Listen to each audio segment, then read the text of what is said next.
कहानी मोनू संघर्ष की जीत। अध्याय 1।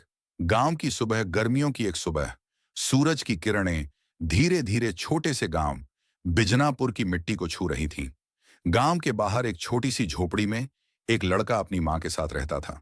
उसका नाम था मोनू। मोनू उम्र में तो बस 10 साल का था, लेकिन उसकी आंखों में एक अजीब सी चमक और जिज्ञासा थी। वह हमेशा कुछ न कुछ सीखने की कोशिश में लगा रहता। उसके पिता का देहांत बचपन में ही हो गया था और उसकी मां सीता दूसरों के घरों में काम करके गुजर बसर करती थी। एक दिन मोनू ने अपनी मां से पूछा, मां, क्या मैं भी पढ़ लिख कर बड़ा आदमी बन सकता हूं? मां ने उसे गले लगाते हुए कहा, बेटा, तू कुछ भी कर सकता है, बस मेहनत कर और हिम्मत न हार। लेकिन गांव में कोई स्कूल नहीं था। पास के शहर में स्कूल था, लेकिन वहां जाने के लिए पैसे चाहिए थे। मोनू ने ठान लिया कि वह पढ़ेगा। उसने अपनी मां से कहा, मां, मैं रोज पैदल चलकर शहर जाऊंगा और पढ़ाई करूंगा। मां ने हां कर दी, लेकिन उनके मन में चिंता थी। शहर की दूरी 5 किलोमीटर थी। मोनू रोज सुबह 4 बजे उठता, घर के काम करता और फिर पैदल चलकर स्कूल जाता।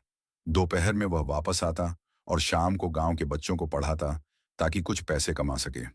अध्याय 2। मुश्किलें और संघर्ष। मोनू की हालत देखकर गांव वाले कहते, अरे, ये मोनू पागल हो गया है। इतनी दूर पैदल जाकर पढ़ाई करता है और फिर आकर दूसरों को पढ़ाता है।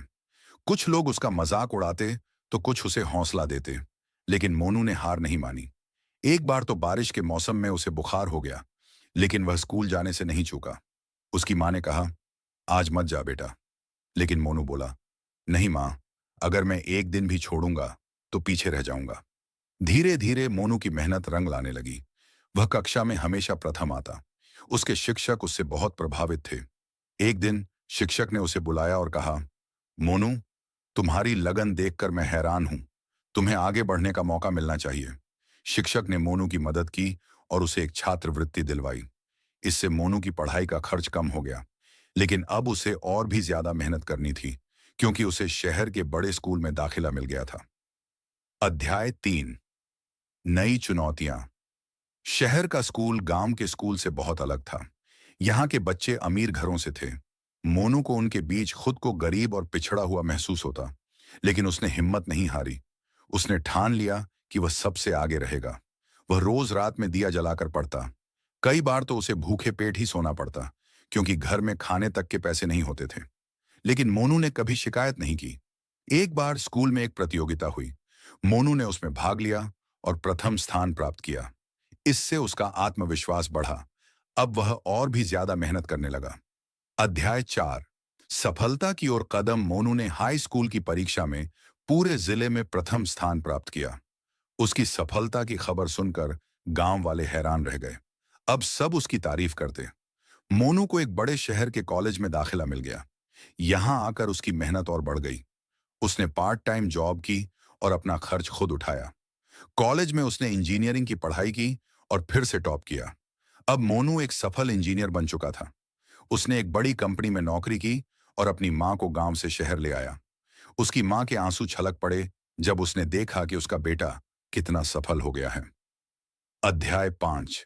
दूसरों की मदद। मोनू ने अपनी सफलता का श्रेय अपनी मां और अपनी मेहनत को दिया। उसने ठान लिया कि वह दूसरे गरीब बच्चों की भी मदद करेगा। उसने अपने गांव में एक स्कूल बनवाया, ताकि कोई बच्चा पढ़ाई से वंचित न रह जाए।